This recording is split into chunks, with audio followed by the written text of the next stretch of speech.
কোটা সংস্কার আন্দোলনে হামলায় শিক্ষার্থী মৃত্যুর বিচার সহ ৯ দফা দাবি আদায়ে আজ রিমেম্বারিং দ্য হিরোজ কর্মসূচির ডাক দিয়েছে বৈষম্য বিরোধী ছাত্র আন্দোলন। কর্মসূচির অংশ হিসেবে নির্যাতন ও হতাহত শিক্ষার্থীদের নিয়ে স্মৃতিচারণ, চিত্রাঙ্কন, দেয়াল লিখন সহ নানা কর্মসূচি পালনে সবাইকে আহ্বান জানানো হয়েছে। এদিকে গতকাল শিক্ষার্থীদের কর্মসূচি পালনের সময় ঢাকা বিশ্ববিদ্যালয়ে লোক প্রশাসন বিভাগের ২ অধ্যাপকের উপর পুলিশের অসদাচরণের প্রতিবাদ ও আন্দোলনের সমর্থন জানিয়ে অপরাজেয় বাংলার সামনে কর্মসূচির ডাক দিয়েছে বিশ্ববিদ্যালয় শিক্ষক নেটওয়ার্ক। মানিক মিয়া এভিনিউতে সকাল ১১টায় চলচ্চিত্র সহ গণমাধ্যমের শিল্পীরা দৃশ্য মাধ্যম শিল্পী সমাজ ব্যানারে অবস্থান কর্মসূচি পালন করবে।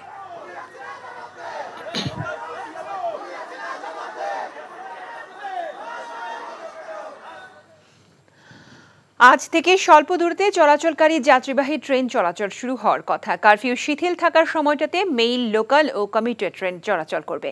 পূর্ব নির্ধারিত সিদ্ধান্ত অনুযায়ী আজ থেকে ঢাকা জামালপুর, ঢাকা গাজীপুর এবং ঢাকায় ময়মনসিংহ পথে কমিউটার ট্রেনগুলো চলাচল করছে। দূরবর্তী যাত্রার মধ্যে দুপুরে ঢাকা থেকে ব্রাহ্মণবাড়িয়ার মধ্যে চলাচল করবে তিতাস কমিউটার ট্রেন।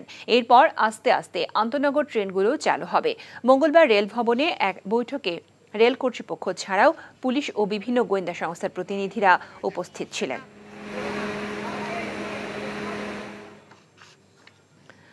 ১০ আগস্ট পর্যন্ত এইচএসসি ও সমমানের সকল পরীক্ষা স্থগিত করা হয়েছে এবং ১১ আগস্ট থেকে নতুন রুটিনে পরীক্ষা শুরু হবে।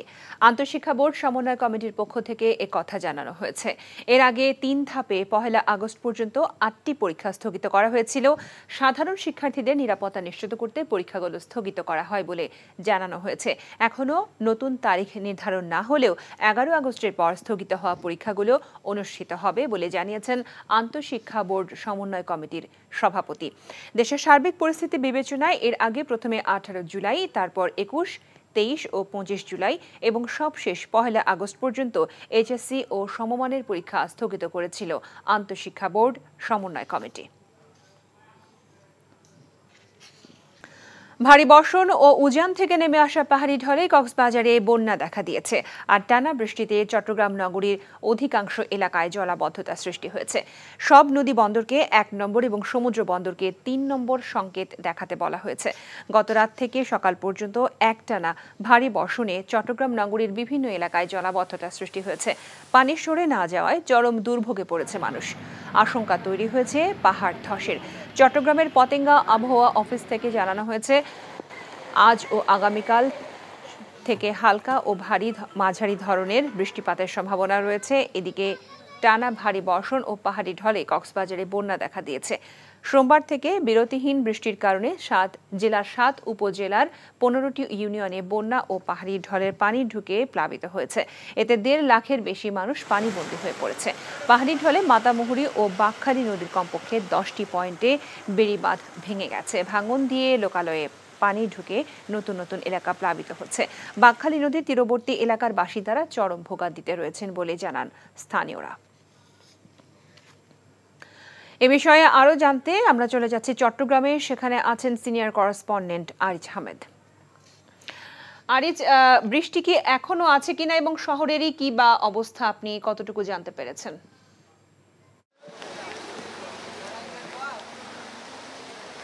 হ্যাঁ লোপা, আপনি দেখছেন আমার পেছনে আমি যেই সড়কে অবস্থান করছি এটি কাপাসগোলার একটি সড়ক।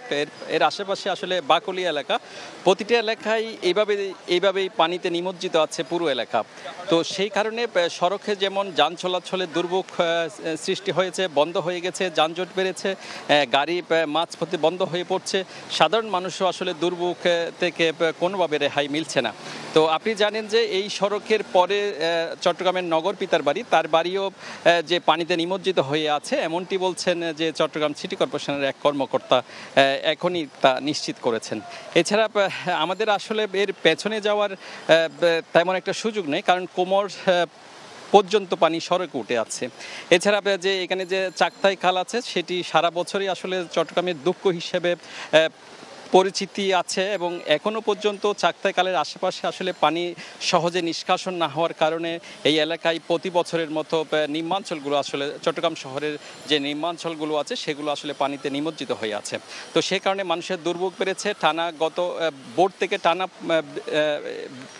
বৃষ্টিপাত হচ্ছে এবং গত 24 ঘন্টায় আমাদেরকে যে আবহাওয়া অধিদপ্তর যে তথ্য দিয়েছে সে 165 মিলিমিটার বৃষ্টিপাত রেকর্ড করা হয়েছে এবং ভোর 6টা থেকে 9টা পর্যন্ত যেই তথ্য আছে সেখানে প্রায় 62 মিলিমিটার বৃষ্টিপাত রেকর্ড করা হয়েছে। আর আপনি যেটা বলেছেন আবহাওয়া অফিস আমাদেরকে আগামীকাল এবং আজকেও আরও বৃষ্টিপাত হবে। এছাড়া চট্টগ্রামে পাহাড় ধসের আশঙ্কা তৈরি হয়েছে, জেলা প্রশাসনের পক্ষ থেকে প্রচারণা করা হচ্ছে। এছাড়া আপনি জানেন যে চট্টগ্রাম উন্নয়ন কর্তৃপক্ষ চট্টগ্রামের এই জলাবদ্ধতা নিরসনের জন্য একাধিক প্রকল্প নিয়েছে। এর মধ্যে সর্ববৃহৎ যে প্রকল্পটি প্রায় 5,500 কোটি টাকার প্রকল্প এখনও চলমান আছে, সেটি 2020 সাল থেকে শুরু হয়েছে এবং আগামী 2026 সাল পর্যন্ত এই প্রকল্পের মেয়াদ বাড়ানো হয়েছে। কিন্তু সেই প্রকল্পের মধ্যে যেই খাল পুনর্খনন সহ বিভিন্ন যে আনুষঙ্গিক কাজ প্রকল্পের মধ্যে আছে সেটি আসলে এখনো পর্যন্ত শেষ না হওয়ার কারণে মানুষের দুর্ভোগ বেড়েই চলেছে। এছাড়া চট্টগ্রামে অধিকাংশ পাহাড়ের পাদদেশে সাধারণ মানুষ দিন যাপন করছে। একটু বৃষ্টিপাত হলেও বাড়ি বর্ষণ হলে চট্টগ্রামে পাহাড় ধসের আশঙ্কা তৈরি হয় এবং প্রশাসন পাহাড় ধস থেকে বাঁচাতে নানা উদ্যোগ নিলেও এদের থেকে যারা পাহাড়ে বসবাস করেন তাদেরকে সরিয়ে নেওয়া অনেক সময় দুরূহ ব্যাপার হয়ে ওঠে। লোপা এই ছিল এখানকার সর্বশেষ। ভোটাধিকার সহ অনেক অধিকার বাস্তবে নেই বলেই সংকট তৈরি হয়েছে জানিয়ে এই অবস্থা থেকে দ্রুত উত্তরণে সরকারকে এগিয়ে আসার আহ্বান জানিয়েছেন সুশাসনের জন্য নাগরিক সুজনের সম্পাদক বদিউল আলম মজুমদার। সকালে ঢাকা রিপোর্টার্স ইউনিটিতে এক সংবাদ সম্মেলনে এসব বলেন তিনি। এই যে ভোটাধিকার নাই বলে, সরকারের কোনো জবাবদিহিতা নাই বলে এবং সরকারের সরকারের জনগণের সম্মতিতে নির্বাচনের জনগণের সম্মতিতে আসে যে তারা ক্ষমতায় আসে নাই বলেই তারা বল প্রয়োগের মাধ্যমে সমস্যার সমাধানের চেষ্টা করছে। তো আমাদের এখন শুধু উপসর্গ নয়, আমাদের রোগের চিকিৎসা করতে হবে। তো আমরা মনে করি যে আমরা নাগরিক হিসাবে উই ডিজার্ভ দ্যাট। কোটা সংস্কার আন্দোলনকে কেন্দ্র করে সহিংসতায় সব মৃত্যুর বিচার নিশ্চিত করা হবে জানিয়ে আওয়ামী লীগ নেতা শাহজাহান খান প্রশ্ন করেছেন, অনেকের দাবি অনুযায়ী সব মামলা প্রত্যাহার করা হলে নিহতের ঘটনায় বিচার হবে কিভাবে? সকালে জাতীয় প্রেস ক্লাবের সামনে মুক্তিযুদ্ধের সন্তান ও প্রজন্ম পরিষদের উদ্যোগে প্রতিবাদী মানববন্ধনে এমন প্রশ্ন করেন তিনি। এই ঘটনার পেছনে যারা নায়ক তাদেরকে খুঁজে বের করতে হবে। আমি আশ্চর্য হয়ে যাই যারা সরকার বিরোধী আন্দোলন করছেন তাদের বক্তব্য হল যে হত্যাকাণ্ডের বিচার করতে হবে, আবার বলছেন মামলা সব প্রত্যাহার। আমার প্রশ্ন, যদি মামলা সবই প্রত্যাহার করা হয় তাহলে পরে বিচারটা হবে। দ্রব্যমূল্যের ঊর্ধ্বগতিতে কঠিন হয়ে পড়েছে মানুষের জীবনযাত্রা। প্রতিদিনই বাড়ছে কোনো না কোনো পণ্যের দাম। রংপুর থেকে বাজার পরিস্থিতির সেই খবর জানিয়েছেন senior correspondent AK Moinul Haque. রংপুরের খুচরা এবং পাইকারি বাজারগুলো আমরা ঘুরে দেখেছি। খাদ্যদ্রব্য এবং নিত্য পণ্যের প্রত্যেকটি দাম কিন্তু বেড়ে গেছে। চাল, আটা, তেল, চিনি, লবণ সব কিছুরই দাম বেড়ে গেছে এবং কাঁচা বাজারে আমরা এসে দেখেছি আলু, পেঁয়াজ, আদা, রসুন সব কিছুর দাম কিন্তু বেড়ে গেছে। সেই সাথে গরুর মাংস, খাসির মাংস, মুরগি, ডিম, মাছের দামও কিন্তু বেড়ে গেছে। মাছের বাজার যেন আকাল চলছে। আমরা বিক্রেতাদের সঙ্গে কথা বলেছি, তারা বলছে যে বর্তমান পরিস্থিতিতে যে পরিবহন সংকট এবং মোকামে দাম বাড়ায় তার প্রভাব পড়েছে বাজারে। আর ক্রেতারা বলছেন এই পরিস্থিতিতেও ব্যবসায়ীদের যে মহাজনী যে সিন্ডিকেট, সেই সিন্ডিকেট ভাঙতে না পারার কারণেই কিন্তু এক এক সময় পণ্যের এক এক দাম বাড়ছে। আর রংপুরের ব্যবসায়ীরা চাচ্ছেন পরিবহন সংকট যেন দূর হয়ে যায় এবং সেই সাথে যেখান থেকে তারা মালামাল আনেন, যে মোকাম থেকে এ সমস্ত পণ্য সামগ্রী আনেন, সেখানেও যেন দাম কমানো হয় বাজারের সঙ্গে সঙ্গতি রেখে। ডিবি হেফাজতে থাকা কোটা সংস্কার আন্দোলনের 6 সমন্বয়ককে ডিবি হেফাজত থেকে ছেড়ে দেওয়া হয়েছে। দুপুরে তাদেরকে পরিবারের কাছে হস্তান্তর করা হয়। এরই মধ্যে এক সমন্বয়ক নাহিদকে তার বাবা নিয়ে গেছেন। বাকি সমন্বয়কদেরও পরিবারের কাছে হস্তান্তর করা হচ্ছে। হেফাজতে থাকা সমন্বয়কারীরা হলেন নাহিদ ইসলাম, হাসানাত আবদুল্লাহ, শারজিস আলম, আবু বাকের মজুমদার, আসিফ মাহমুদ ও নুসরাত তাবাসসুম। সকালে তাদের পরিবারের কাছে ফোন দিয়ে তাদেরকে নিয়ে যাবার জন্য বলা হয়েছিল। এর আগে তাদের নিরাপত্তা দিতেই গত শুক্রবার ডিবি হেফাজতে নেওয়া হয়েছিল বলে জানানো হয়েছিল ডিবির পক্ষ থেকে।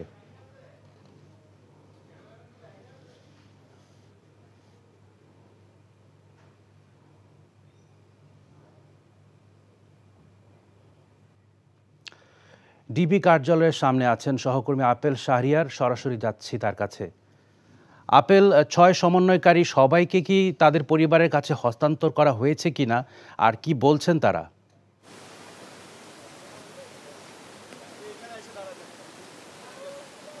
ডিবি হেফাজতে থাকা বৈষম্য বিরোধী ছাত্র আন্দোলনের যে 6 শিক্ষার্থী এখানে ছিল ডিবিতে, তাদেরকে ছেড়ে দেওয়া হয়েছে। মূলত একটা বিশের দিকে তাদের এখান থেকে কয়েকটি মাইক্রোবাসে করে ছেড়ে দেওয়া হয়। আমি কয়েকজন পরিবারের সঙ্গে কথা বলেছি, তারা যেটি বলেছেন যে ডিবি থেকে তাদেরকে ফোন দেওয়া হয়েছিল, বলা হয়েছিল তাদের সন্তানদেরকে যাতে এখান থেকে নিয়ে যায়। অর্থাৎ তারা এখানে এসেছিল, এসে শিক্ষার্থীর সাথে কথাবার্তা বলে একটা বিশের দিকে, আমি যেটি বললাম একটা বিশের দিকে তাদেরকে ছেড়ে দেওয়া হয়েছে, মাইক্রোবাসে চলে গেছে। তবে আমি প্রশ্ন করেছিলাম যে তাদেরকে যে এই কয়েকদিন রাখা হয়েছিল, কী কারণে রাখা হলো, বিষয়টা কি, বা শিক্ষার্থীরাই বা কী বলছেন। তবে পরিবার যেটি বলছে তাদের মানসিক অবস্থাটা এখন তেমন ভালো নেই, অর্থাৎ বেশ কয়েকদিন ধরেই তারা ডিবির হেফাজতে ছিল। নানা প্রশ্নও রয়েছে যে তারা কি স্বেচ্ছায় এখানে এসেছে নিরাপত্তার জন্য, নাকি আইন শৃঙ্খলা রক্ষাকারী বাহিনীর জোর করে তাদের এখানে নিয়ে এসেছে, এই বিষয়গুলো তো রয়েছে। তো আমরা এখানে ডিবি কার্যালয়ের সামনেই অবস্থান করছি, অর্থাৎ ডিবির পক্ষ থেকে কী ধরনের বক্তব্য আসে আমরা এখানে অপেক্ষা করছি। এবং ডিবির ঊর্ধ্বতন কর্মকর্তারা আমাদেরকে যেটি জানিয়েছেন যে নিরাপত্তার বিষয়টির কারণেই কিন্তু তারা তাদেরকে এখানে রেখেছিল। আরেকটি বিষয় যদি আমি বলি যে এই বিষয়ে কিন্তু আপনি জানেন যে হাইকোর্টে একজন আইনজীবী টুইট করেছিল যে অন্যায়ভাবে ডিবি কার্যালয়ে শিক্ষার্থীদেরকে এখানে আটকিয়ে রাখা হয়েছে। তবে সব মিলে আমরা এখানে অবস্থান করছি। ডিবির পক্ষ থেকে আনুষ্ঠানিকভাবে যে সিদ্ধান্ত, অর্থাৎ যে পদক্ষেপগুলো তারা কি নিচ্ছেন, কেন তাদেরকে এতদিন আটক রাখা হয়েছিল, কেনই বা তাদেরকে ছেড়ে দিলেন, এখন কি তাদের নিরাপত্তার শঙ্কা নেই, তারা কি শঙ্কামুক্ত হয়ে আছেন, সব বিষয়ে আমরা আসলে পরবর্তীতে জানাতে পারব। বাংলাদেশে জঙ্গিবাদ ও সন্ত্রাসের প্রধান পৃষ্ঠপোষক জামাত শিবিরকে 2009 সালের সন্ত্রাস বিরোধী আইনে নিষিদ্ধ করা হচ্ছে বলে জানিয়েছেন প্রধানমন্ত্রী শেখ হাসিনা। শোকের মাস আগস্টের প্রথম দিন বাংলাদেশ কৃষক লীগ আয়োজিত রক্তদান কর্মসূচি ও আলোচনা অনুষ্ঠানে তিনি এই কথা জানান। ধর্মান্ধতা নিয়ে একটি গোষ্ঠী বাংলাদেশে বেড়ে উঠেছে উল্লেখ করে শেখ হাসিনা বলেন, এরাই কয়েকদিন আগে বাংলাদেশে আঘাত করে ক্ষতবিক্ষত করেছে। শিক্ষার্থীদের দাবি মেনে নেয়ার পরও কী উদ্দেশ্যে এই আন্দোলন চালিয়ে যাওয়া হলো তা নিয়ে সন্দেহ প্রকাশ করেন তিনি। যারা আন্দোলনের নামে সহিংসতা করেছে তারা কেউই আহত বা নিহত হয়নি মন্তব্য করে আওয়ামী লীগ সভাপতি বলেন, ক্ষতিগ্রস্ত হয়েছে সাধারণ শিক্ষার্থী ও রাস্তার খেটে খাওয়া মানুষ। সবাই কষ্ট করে দেশ গড়বে, আর একটি গোষ্ঠী তা নষ্ট করে সাধারণ মানুষকে কষ্ট দেবে, তা কোনোভাবেই মেনে নেওয়া হবে না বলেও জানান তিনি। জামাত ইসলামী এবং শিবির যারা একেবারে অস্ত্র শস্ত্র ট্রেনিং দিয়ে তারা নামে, এই তাদেরকে আমরা এখান থেকে ব্যান করে দেওয়া হবে। সন্ত্রাস বিরোধী যে আইন 2009, সেই আইনের 18 ধারা অনুযায়ী এদেরকে ব্যান করে দেওয়া। এরা তো জঙ্গিবাদী হিসেবে আন্ডারগ্রাউন্ডে যে আবার ধ্বংস করার চেষ্টা করবে, কিন্তু সেখানে ওই জঙ্গি সংগঠন হিসেবে এদেরকে মোকাবেলা করা এবং মানুষকে রক্ষা করার চেষ্টা সকলকে মিলে করতে হবে। শিক্ষার্থী হত্যার গ্রহণযোগ্য বিচার এবং গণগ্রেফতার বন্ধের দাবিতে বিক্ষোভ সমাবেশ ও মিছিল করেছে চলচ্চিত্র এবং নাটকের বিভিন্ন স্তরের শিল্পীরা। রাজধানীর ফার্ম গেটে সকালে মিছিলের মাধ্যমে এই বিক্ষোভের শুরু হয়। নাট্য ব্যক্তিত্ব মামুনুর রশিদ, পরিচালক অমিতাভ রেজা, টিভি অভিনেতা মোশাররফ করিম, চলচ্চিত্র নায়ক সিয়াম, নায়িকা বাঁধন মিথিলা সহ অসংখ্য মডেল ও চলচ্চিত্র কলাকুশলী এতে অংশ নেন। বক্তারা বলেন, ছাত্রদের উপর এমন নির্বিচারে গুলি ও হত্যাকাণ্ড কোনো বিবেকবান মানুষ মেনে নিতে পারে না। এ কারণে তারা মাঠে নেমেছেন। তাদের দাবি, ছাত্রদের এমন দমন পীড়ন করে ক্ষমতায় টিকে থাকা সহজ নয়। শিল্পীদের দাবি, আইনশৃঙ্খলা বাহিনী ব্লক রেড দিয়ে যেভাবে ছাত্রদের গ্রেফতার করছে তা কোনোভাবেই সভ্য সমাজে হতে পারে না। আগামীকাল আবাহনী মাঠে পাশে বিক্ষোভ সমাবেশের ঘোষণা দিয়েছেন তারা। কি ঘটনাগুলো ঘটেছে, কত প্রাণ গেছে, এবং যে প্রাণগুলো গেছে তার মধ্যে শিশুরাও রয়েছে, এই বেদনা প্রকাশ করার ভাষা আমাদের নেই। আমি নিজে শিশুদের নিয়ে এবং শিক্ষার্থীদের নিয়ে কাজ করেছি আমার সারাটা জীবন। এটা খুব দুঃখজনক যেটা হয়েছে। আমরা চাই যে সেটা সুষ্ঠু বিচার হোক। যেইভাবে আমরা আমাদের চোখের সামনে দেখেছি স্টুডেন্টদেরকে মেরে ফেলা হয়েছে গুলি করে, এটা আমরা কখনো ভাবতে পারি না যে আমাদের দেশে সম্ভব, এই দেশটাকে আমাদের অচেনা লাগে। এইভাবে গণহত্যা বা যে দাবিগুলো আসলে শুরুতে মেনে নিয়ে বিষয়টাকে সহজে সমাধান করা যেত, সেটা না হওয়াতে আজকে যে অবস্থা, এটা আসলে কাম্য না। শীর্ষস্থানীয় শিল্পী যারা বাংলাদেশে একটা ভূমিকা রাখে তারা কিন্তু এখনো অনেকেই নিশ্চুপ, কিন্তু নতুন প্রজন্ম সেটাকে মানেনি। শিক্ষার্থীদের আন্দোলনকে কেন্দ্র করে হীন রাজনৈতিক উদ্দেশ্য চরিতার্থ করার জন্য বিএনপি জামাত হত্যাযজ্ঞ চালিয়েছে দাবি করে প্রতিটি হত্যাকাণ্ডে তদন্ত চলছে ও দোষীদের বিরুদ্ধে ব্যবস্থা নেওয়া হবে বলে জানিয়েছেন আওয়ামী লীগের সাধারণ সম্পাদক ওবায়দুল কাদের। দুপুরে রাজধানীর ধানমন্ডিতে দলীয় সভাপতির রাজনৈতিক কার্যালয়ে সংবাদ সম্মেলনে এসব বলেন তিনি। আন্দোলনকারী শিক্ষার্থীদের উপর গুলি চালানোর জন্য আইনশৃঙ্খলা বাহিনীকে কোনো নির্দেশনা দেওয়া হয়নি, বরং তাদের দাবি মানার পরও যারা দেশকে অশান্ত করতে চেয়েছিল তাদের বিরুদ্ধে নিরুপায় হয়ে ব্যবস্থা নেওয়া হয়েছে বলেও জানান তিনি। বর্তমানেও নিরপরাধ কেউ যেন হয়রানির শিকার না হয় সে বিষয়ে খেয়াল রাখতে আইনশৃঙ্খলা বাহিনীকে অনুরোধ জানান ওবায়দুল কাদের। ডক্টর মোহাম্মদ ইউনূস বিবৃতিতে বাংলাদেশে হস্তক্ষেপ ও মধ্যবর্তী নির্বাচনের ব্যবস্থা করার জন্য আন্তর্জাতিক সম্প্রদায়কে আহ্বান জানিয়েছেন, যা রাষ্ট্রদ্রোহিতার শামিল বলেও অভিযোগ করেন তিনি। এই ধরনের বিবৃতি বা বক্তব্য বাংলাদেশের সংবিধান আইন অনুযায়ী রাষ্ট্রদ্রোহিতার পর্যায়ে পড়ে। তারেক রহমান লন্ডনে বসে উস্কানি দিয়ে যাচ্ছে, নির্দেশনা দিয়ে যাচ্ছে। সেই নির্দেশনা নীল নকশা অনুযায়ী বিএনপি জামাত ছাত্রদল শিবির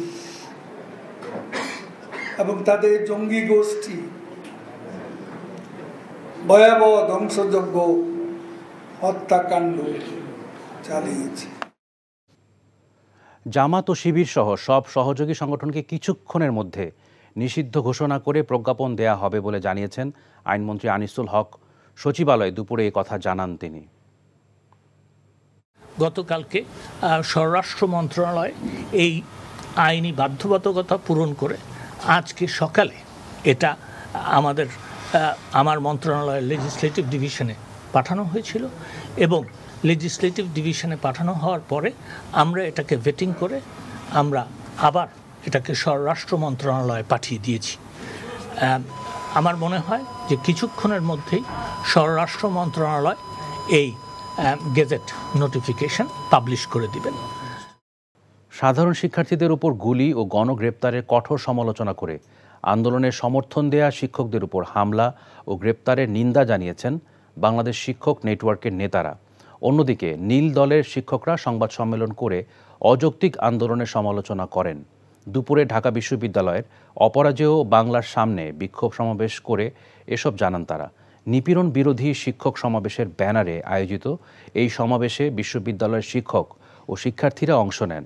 অবিলম্বে দমনপীড়ন বন্ধ করে শিক্ষা প্রতিষ্ঠান খুলে দেওয়ারও দাবি জানান তারা। বিক্ষোভ সমাবেশে শেষে বিশ্ববিদ্যালয় ক্যাম্পাসে মিছিল করেন শিক্ষক ও শিক্ষার্থীরা।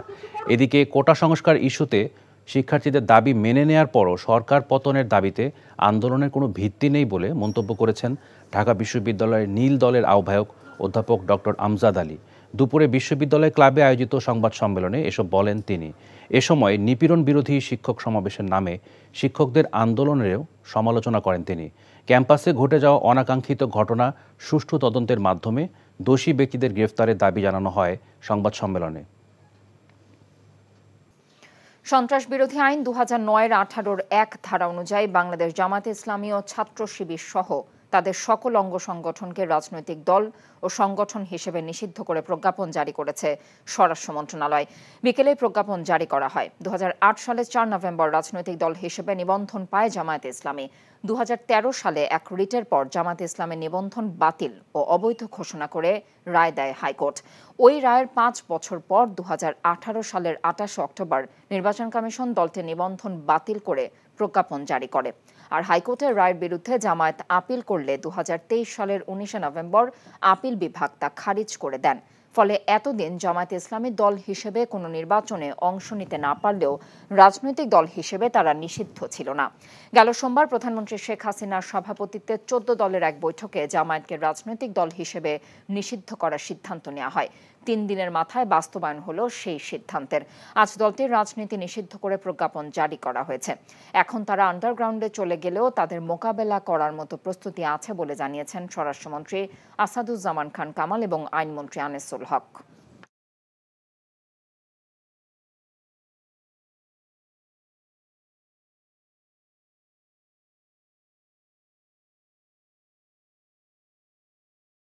আন্ডারগ্রাউন্ডে যেতে পারে। আন্ডারগ্রাউন্ডে অনেক দল গেছে, অনেক দলের কি হয়েছে আপনারা নকশালবাড়ির আপনারা ইতিহাস জানেন, তো সেটা অনেক দল যেতে পারে আন্ডারগ্রাউন্ডে, কিন্তু আমি আগেও বলেছি সেইটাকে মোকাবেলা করার মতন প্রস্তুতি আমাদের আছে। আমরা যে মুক্তিযুদ্ধকেরাই দেশ স্বাধীন করছি না, ওদের বিরুদ্ধে তো আমরা সেই 71 থেকে যুদ্ধ করতেছি, কাজেই এইগুলোই আমাদের সক্ষমতা অনেক আছে। টানা বর্ষণ ও পাহাড়ি ঢলে কক্সবাজারে বন্যা দেখা দিয়েছে। পানিতে ডুবে গেছে রাস্তাঘাট, বসতবাড়ি। অনেক স্থানে বেড়িবাঁধ ভেঙে পানি ঢুকছে। এদিকে বান্দরবানেও বৃষ্টি ও ঢলে প্লাবিত হয়েছে নিচু এলাকা। তুমুরু এলাকায় পাহাড়ি ঢলে ভেসে নিখোঁজ রয়েছে 5ম শ্রেণীর এক শিক্ষার্থী। বিস্তারিত দেখুন জীবন আহমেদের রিপোর্টে। টানা বৃষ্টি ও পাহাড়ি ঢলে কক্সবাজারের মাতামুহুরী ও বাঁশখালী নদীর কমপক্ষে 10টি পয়েন্টে বেড়িবাঁধ ভেঙে এভাবেই ঢুকছে পানি।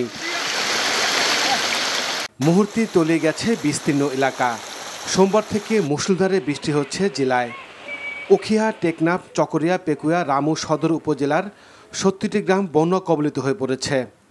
ঘরবাড়িতে পানি ঢুকে যাওয়ায় অনেকেই আশ্রয়কেন্দ্রে চলে গেছে। কক্সবাজার টেকনাফ মহাসড়কের চেন্দা এলাকা বন্যার পানিতে ডুবে গেছে, বন্ধ রয়েছে যান চলাচল। পানিতে ডুবে গেছে, বাড়িতে খাওয়ানোর জন্য কিছু নেই, শুকনা বন আমি নিয়ে যাচ্ছি বাসার জন্য। 20টি গ্রামের 10,000 মানুষ পানিবন্দী হয়ে আছে। তারা গতকাল থেকে কিছু খেতে পারেনি এবং এই এলাকার যে গ্রামীণ অবকাঠামো রয়েছে, সড়কগুলো রয়েছে, তা সম্পূর্ণ বিধ্বস্ত হয়ে গিয়েছে। এদিকে বান্দরবানে কয়েকদিনের টানা বর্ষণে নাইখাংছড়ির ঘুমধুম তুমরু সীমান্তবর্তী এলাকার 5টি গ্রাম প্লাবিত হয়েছে। বৃষ্টিতে পাহাড় ধসে বান্দরবানের সঙ্গে থানচি উপজেলার সড়ক যোগাযোগ বিচ্ছিন্ন রয়েছে। অপরদিকে বৃষ্টিতে বান্দরবান জেলার নাইখাংছড়ি সদর, লামা, রুমা, থানচি সড়কের বিভিন্ন স্থানে পাহাড় ধসের ঘটনাও ঘটেছে। আমাদের চলাচল করতে অসুবিধা হয়ে যাচ্ছে, গাড়িগুলো পার করতে পারতেছে না, আমরা আতঙ্কের মধ্যে আছি। প্রশাসনের পক্ষ থেকে দুর্গত এলাকায় সার্বিক খোঁজ নেওয়া হচ্ছে। মাইকিং করে বন্যা কবলিতদের আশ্রয়কেন্দ্রে যেতে বলা হচ্ছে। জীবন আহমেদ, এনটিভি নিউজ ডেস্ক। জলাবদ্ধতার কবল থেকে মুক্তি মিলছে না চট্টগ্রামবাসীর, অথচ বাৎসরিক এই দুর্ভোগ নিরসনে কাজ চলছে টানা 7 বছর ধরে। ব্যয় হচ্ছে হাজার হাজার কোটি টাকা। এজন্য মানবসৃষ্ট নানা সমস্যার কথা বলছেন সংশ্লিষ্ট সংস্থাগুলোর কর্মকর্তারা। চট্টগ্রামের আরিচ আহমেদকে সাথে নিয়ে আরো জানাচ্ছেন শামসুল হক হায়দরি। ঘণ্টাখানেক ভারী বৃষ্টি হলেই চট্টগ্রাম শহরে সৃষ্টি হয় অস্বাভাবিক এই পরিস্থিতি। পানিতে ডুবে যায় নগরীর বেশিরভাগ এলাকা। বাজারে এক কোমর পানি, অনেক জায়গা থেকে চকবাজার বেশি। এর প্রধান কারণ খাল ও নালায় বৃষ্টির পানি আটকে থাকা। এই শহরে প্রতিদিন সৃষ্টি হয় প্রায় 21,000 মেট্রিক টন বর্জ্য। এর বেশিরভাগ গিয়ে পড়ে নালা নর্দমায়, যা ওয়াসার পাইপ আর গ্যাস লাইনে আটকে তীব্র জলাবদ্ধতা সৃষ্টি করে বলে মনে করে চট্টগ্রাম উন্নয়ন কর্তৃপক্ষ। আমি ওয়াসাকে এবং কর্ণফুলী গ্যাস কর্তৃপক্ষকে দুটো চিঠি দিয়েছি স্পেসিফাই করে, এবং আমি অনুরোধ করেছি যাতে ওরা এগুলো সরিয়ে ফেলে বা রিমুভ করে বা উপর দিয়ে করে পরিকল্পিতভাবে একটা পানি যাওয়ার ব্যবস্থা করে দেন। জলাবদ্ধতা সৃষ্টির আরেক কারণ বৃষ্টির পানির সাথে পাহাড় থেকে নেমে আসা পলিমাটি। কিছু প্রভাবশালী ব্যক্তির বেআইনিভাবে পাহাড় কাটার ফলে পরিবেশ বিপর্যয়ের পাশাপাশি বর্ষায় মাটির ধস নামে, যার বেশিরভাগ গিয়ে পড়ে নালা নর্দমায়। কয়েক পশলা বৃষ্টি, একদিন দুদিন বৃষ্টির হওয়ার পরে পাহাড়ের পলি এসে আবার নালাগুলো সমানভাবে ভরে যায়। এটাই হচ্ছে সবচেয়ে আমাদের বড় চ্যালেঞ্জ। পাহাড় কাটা আমাদের বন্ধ করতে হবে যেভাবেই হোক, এটার কোনো বিকল্প নেই। এটার কারণে চট্টগ্রামে পরিবেশ বিপর্যয় ঘটছে। শামসুল হক হায়দরি, এনটিভি নিউজ, চট্টগ্রাম। বৈষম্য বিরোধী ছাত্র আন্দোলনে বেগম রোকেয়া বিশ্ববিদ্যালয়ের শিক্ষার্থী আবু সাইদ হত্যা মামলায় আটক রংপুর পুলিশ লাইন্স কলেজের ১১ শ্রেণীর প্রথম বর্ষের ছাত্র আলফিস আরিয়ার মাহিম ১৩ দিন পর কারাগার থেকে মুক্তি পেয়েছেন। তবে মামলা থেকে অব্যাহতি না দেয়ায় ক্ষোভ প্রকাশ করেছেন পরিবারের সদস্য এবং নাগরিক সমাজের প্রতিনিধিরা। তাদের দাবি, মাহিনকে বেআইনিভাবে গ্রেফতার করা হয়েছে। জড়িতদের আইনের আওতায় এনে দৃষ্টান্তমূলক শাস্তি ও অবিলম্বে নিরপরাধ শিক্ষার্থীদের মুক্তির দাবি জানানো হয়েছে। গত 18 জুলাই বিকেলে রংপুর নগরীর চকবাজার এলাকার বাসিন্দা শাহজালালের ছোট ছেলে 16 বছর বয়সী আলফি শাহরিয়ার মাহিনকে আটক করে পুলিশ। পরদিন 19 জুলাই আবু সাইদ হত্যা মামলার আসামি করে আদালতের মাধ্যমে কারাগারে পাঠানো হয় তাকে। সে যে মাইনর, এই পরিচয়টা জানা সম্ভব হয়নি। তার সম্ভবত অরিজিনাল বয়স হচ্ছে 17 বছর, তাই না?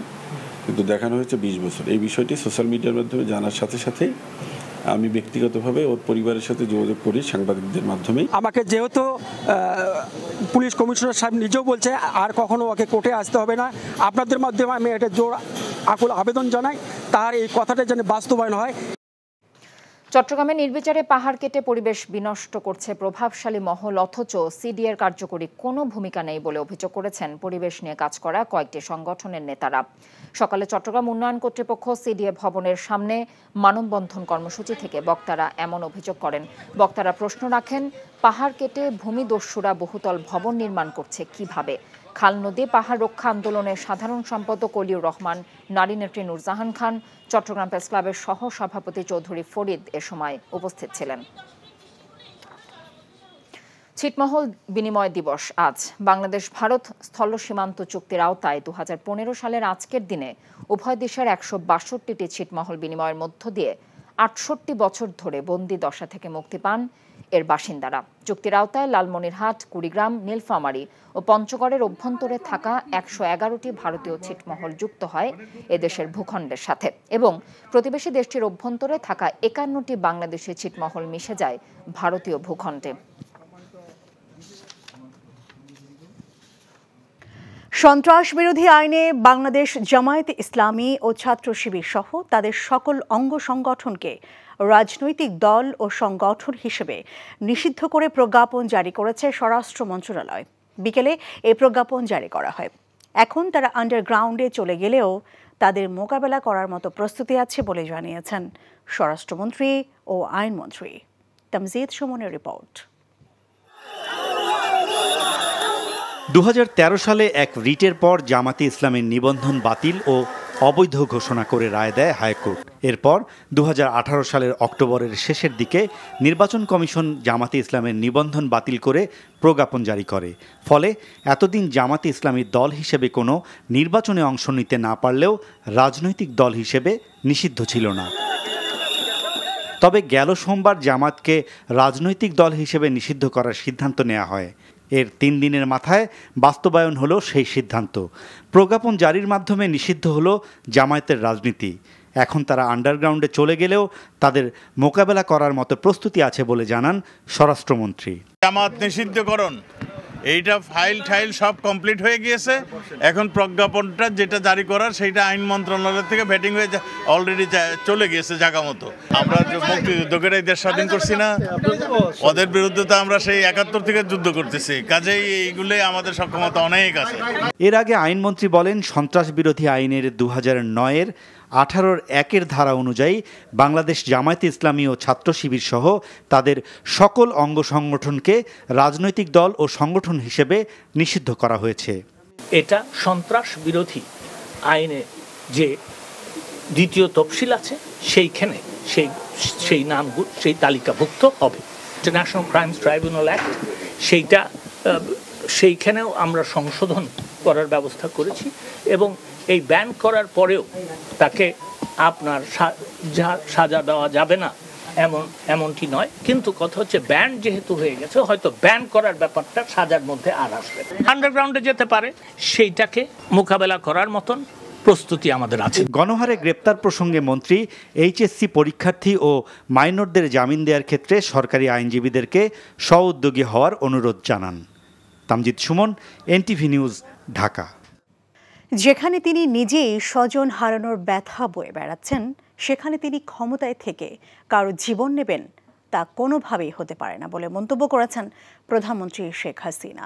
শোকের মাস আগস্টের প্রথম দিন বাংলাদেশ কৃষক লীগ আয়োজিত রক্তদান কর্মসূচি ও আলোচনা অনুষ্ঠানে তিনি এমন মন্তব্য করেন। শতভাগ দাবি মেনে নেয়ার পরও কার স্বার্থে আন্দোলন চালিয়ে যাওয়া হলো তা জানতে যথাযথ তদন্ত করা হবে বলেও জানান শেখ হাসিনা। নজরানা চৌধুরীর রিপোর্ট। আমরা এখন জাতির পিতার স্মরণে শোকের মাস আগস্টের প্রথম দিন বাংলাদেশ কৃষক লীগ রাজধানীর কৃষিবিদ ইনস্টিটিউটে এক আলোচনা অনুষ্ঠানের আয়োজন করে। আওয়ামী লীগ সভাপতি ও প্রধানমন্ত্রী শেখ হাসিনা এই অনুষ্ঠানে যোগ দিয়ে বলেন, শিক্ষার্থীদের আন্দোলনে পুলিশ প্রথমে কোনো বল প্রয়োগ করেনি, তারপরও কেন এবং কার স্বার্থে এই সহিংস ঘটনা ঘটানো হলো সেই প্রশ্নও রাখেন তিনি। যেখানে দাবি শতভাগ মেনে নেওয়া হয়ে গেছে, সেখানে এই আন্দোলন চালিয়ে যাওয়ার কি যৌক্তিকতা আছে? কার স্বার্থে? কেন? আর এই আন্দোলনকে আবার আমাদের অনেক জ্ঞানী গুণী বুদ্ধিজীবীরা সমর্থন দিয়ে যাচ্ছে। কিসের সমর্থনটা দিচ্ছে? আমি ক্ষমতায় থেকে মানুষের জীবন নেব, সেটা তো কখনো হতে পারে না, কারণ আমি তো সবকিছু হারিয়েছি। জাতিসংঘকে আমি আবেদন করেছি যে তারা তাদের বিশেষজ্ঞ পাঠাক, অন্য কোনো দেশ যদি চায় তারা বিশেষজ্ঞ পাঠাক, কারণ আমি চাই এই ঘটনাগুলির সুষ্ঠু তদন্ত, সে যেই দায়ী থাক তার বিরুদ্ধে ব্যবস্থা নিতে হবে। ধর্মান্ধতা নিয়ে একটি গোষ্ঠী বাংলাদেশে বেড়ে উঠেছে উল্লেখ করে শেখ হাসিনা বলেন, জামাত শিবিরের কেউই আঘাতপ্রাপ্ত হননি, ক্ষতিগ্রস্ত হয়েছে সাধারণ শিক্ষার্থী ও রাস্তার খেটে খাওয়া মানুষ। সবাই কষ্ট করে দেশ গড়বে, আর একটি গোষ্ঠী তা নষ্ট করবে, তা হতে দেয়া হবে না বলেও জানান তিনি। কোটা আন্দোলন করছে এক জায়গায়, কিন্তু চারিদিক থেকে ঢাকার সেই জঙ্গি ঝুঁকে একদিকে হত্যাকাণ্ড চালানো, অপরদিকে যে সমস্ত প্রতিষ্ঠানগুলি মানুষের সেবা দেয় একের পর এক ধ্বংস, আগুন দিয়ে পোড়ানো। জামাতে ইসলামী এবং শিবির যারা একেবারে অস্ত্র শস্ত্র ট্রেনিং দিয়ে তারা নামে, এই তাদেরকে আমরা এখান থেকে ব্যান করে দেওয়া হবে। এরা তো জঙ্গিবাদী হিসেবে আন্ডারগ্রাউন্ডে যে আবার ধ্বংস করার চেষ্টা করবে, কিন্তু সেখানে ওই জঙ্গি সংগঠন হিসেবে এদেরকে মোকাবেলা করা এবং মানুষকে রক্ষা করার চেষ্টা সকলকে মিলে করতে হবে। যে কোনো প্রতিকূল পরিবেশে আওয়ামী লীগের সবাইকে ঐক্যবদ্ধ থাকারও আহ্বান জানান শেখ হাসিনা। Nazrana Chowdhury, NTV news, Dhaka. ঢাকা মহানগর গোয়েন্দা পুলিশ হেফাজতে থাকা বৈষম্য বিরোধী ছাত্র আন্দোলনের সমন্বয়ক 6 শিক্ষার্থীকে ছেড়ে দেওয়া হয়েছে। দুপুরে গোয়েন্দা কার্যালয়ে পরিবারের জিম্মায় তাদের মাইক্রোবাসে করে বাসায় পৌঁছে দেওয়া হয়। শিক্ষার্থীরা ডিবিতে 32 ঘন্টা অনশনে ছিলেন বলে জানিয়েছেন সমন্বয়ক নাহিদের বাবা বদরুল ইসলাম। তাদের নিরাপত্তার জন্যই ডিবি হেফাজতে রাখা হয়েছিল বলে জানানো হয়েছিল গোয়েন্দা পুলিশের পক্ষ থেকে। আপেল শাহরিয়ারের রিপোর্ট। অবশেষে ছেড়ে দেয়া হলো ডিবি হেফাজতে থাকা বৈষম্য বিরোধী ছাত্র আন্দোলনের সমন্বয়কারী 6 শিক্ষার্থীকে। বৃহস্পতিবার সকালে শিক্ষার্থীদের অভিভাবকদের ডেকে পাঠানো হয় মিন্টু রোডের ডিবি কার্যালয়ে। দুপুরের দিকে আনুষ্ঠানিকতা শেষে পরিবারের সদস্যদের জিম্মায় শিক্ষার্থীদের মাইক্রোবাসে করে বাসায় পৌঁছে দেওয়া হয়। এর আগে প্রায় 32 ঘন্টা 6 শিক্ষার্থী অনশনে ছিলেন বলে জানিয়েছেন এক সমন্বয়ক নাহিদের বাবা।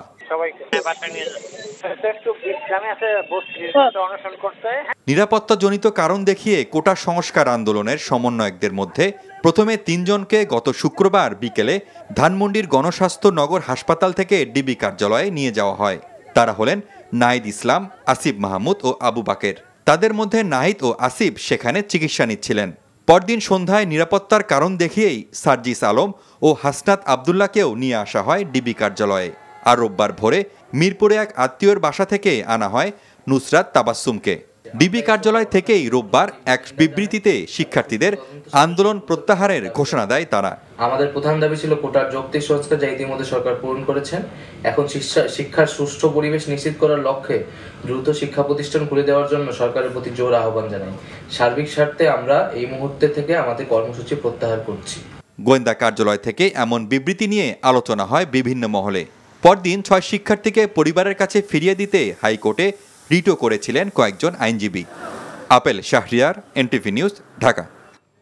শাসক গোষ্ঠীর বিরুদ্ধে রুখে দাঁড়াতে এবং একটি নিরপেক্ষ নির্বাচনের মাধ্যমে জনগণের সরকার প্রতিষ্ঠার লক্ষ্যে আন্দোলন এগিয়ে নিতে সবার প্রতি আহ্বান জানিয়েছেন বিএনপির মহাসচিব মির্জা ফখরুল ইসলাম আলমগীর। বিবৃতিতে শিক্ষার্থীদের আন্দোলনে সরকারের অব্যাহত বাধা, গুলি, দমন, নিপীড়ন, গ্রেফতার, নির্যাতনের তীব্র নিন্দা ও প্রতিবাদ জানিয়েছেন বিএনপির মহাসচিব। তিনি বলেন, অবৈধ সরকার ক্ষমতায় টিকিয়ে রাখতে গণহত্যা চালিয়ে বর্বর শাসন কায়েমের পরিকল্পনা হাতে নিয়েছে। বিবৃতিতে মির্জা ফখরুল আরও বলেন, এদেশের ছাত্র জনতা সহ বিভিন্ন শ্রেণী পেশার মানুষের প্রতি আন্দোলন অব্যাহত রাখার আহ্বান জানান। গণতন্ত্র হত্যাকারী, জাতীয় স্বার্থ সার্বভৌমত্ব বিপন্নকারী সরকার স্বাধীন বাংলাদেশের ইতিহাসে নজিরবিহীন গণহত্যা ও নিষ্ঠুর দমন নিপীড়ন চালিয়েছে বলেও অভিযোগ করা হয় ওই বিবৃতিতে। মুক্তিযোদ্ধার সন্তানদের ৫% কোটার মধ্যে মুক্তিযোদ্ধাদের নাতি নাতনিদের অন্তর্ভুক্তির জন্য আদালতে যাবেন বলে জানিয়েছেন মুক্তিযুদ্ধ বিষয়ক মন্ত্রী ক.ম. মোজাম্মেল হক। সকালে জাতীয় প্রেস ক্লাবের সামনে মুক্তিযোদ্ধার সন্তান ও প্রজন্ম পরিষদের প্রতিবাদী মানববন্ধনে তিনি কথা বলেন। কোটা আন্দোলনকে কেন্দ্র করে সহিংসতায় হতাহতের ঘটনায় ইতিমধ্যে তদন্ত শুরু হয়েছে জানিয়ে মন্ত্রী বলেন, সব হত্যাকাণ্ডের বিচারে সরকার বদ্ধপরিকর। ঘটনা তদন্তে আন্তর্জাতিক সংস্থাগুলোকে আহ্বান জানান মন্ত্রী। ছাত্রদের কাঁধে ভর করে স্বাধীনতা বিরোধীরা সরকার উৎখাত করতে চেয়েছিল দাবি করে তিনি বলেন, রাষ্ট্রীয় সম্পদ ধ্বংস করলে সরকার চুপ থাকতে পারে না।